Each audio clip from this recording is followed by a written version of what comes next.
என்ன சார் தோரணம்லாம் அமர்க்களமா இருக்குது, பந்தல்லாம் பலமா போட்டிருக்கிறீங்க. ஆமா. Super super. Thank you sir. ஆ. சார் அப்புறம் என்ன சார் பொண்ணு கல்யாணம், ஆ. கவுன்சிலரே வராரு சார். அதனால தான் ஃபுல்லா லைட்டிங்கு, ஆ. தோரணம், ஆ. பேனரு, ஆ. பேண்டுக்கு வேற சொல்லியிருக்கேன் சார். ஏன் சார் ஆ. நீங்களே கையில காசு இல்லாம கடனை வாங்கி பொண்ணுக்கு கல்யாணத்தை நடத்துறீங்க? எதுக்கு சார் தேவையில்லாம இந்த செலவெல்லாம்?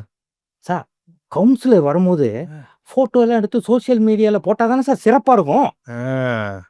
சார் வரலாறுல நடந்த ஒரு சம்பவத்தை சொல்றேன். காமராஜர் அப்ப சீஃப் மினிஸ்டரா இருக்கிற நேரம், காமராஜரோட ஃப்ரெண்டோட பொண்ணுக்கு கல்யாணம் சொல்லிட்டு கொண்டு போய் காமராஜர் கையில பத்திரிக்கையை கொடுக்குறாரு. கண்டிப்பா நீங்க கல்யாணத்துக்கு வரணும் அப்படின்னு சொல்லிட்டு. காமராஜர் பத்திரிக்கை வாங்கி பார்த்துட்டு, இந்த நாள்ல எனக்கு முக்கியமான வேற ஒரு வேலை இருக்குது. அதனால நான் கல்யாணத்துக்கு வர முடியாது. மணமக்களை இங்க இருந்தே வாழ்த்துறேன் அப்படின்னு சொல்லி அவர் அனுப்பிடுறாரு. அவரும் போய் கல்யாணத்தை சிறப்பா நடத்திட்டு இருக்கிறாரு. கல்யாணத்தன்னைக்கு யாரும் எதிர்பார்க்காத விதமா காமராஜர் அங்க வந்து நிக்கிறாரு. அத பார்த்து அதிர்ச்சி அடைஞ்ச அவரோட நண்பரு ஓடி வந்து, "ஏங்க நீங்க வருவீங்கன்னு சொல்லிட்டு ஒரு வாரத்துக்கு முன்னாடி சொல்லியிருந்தீங்க அப்படின்னா, ஏற்பாடெல்லாம் பலமா பண்ணியிருப்பனே" அப்படின்னாரு. "யோவ்!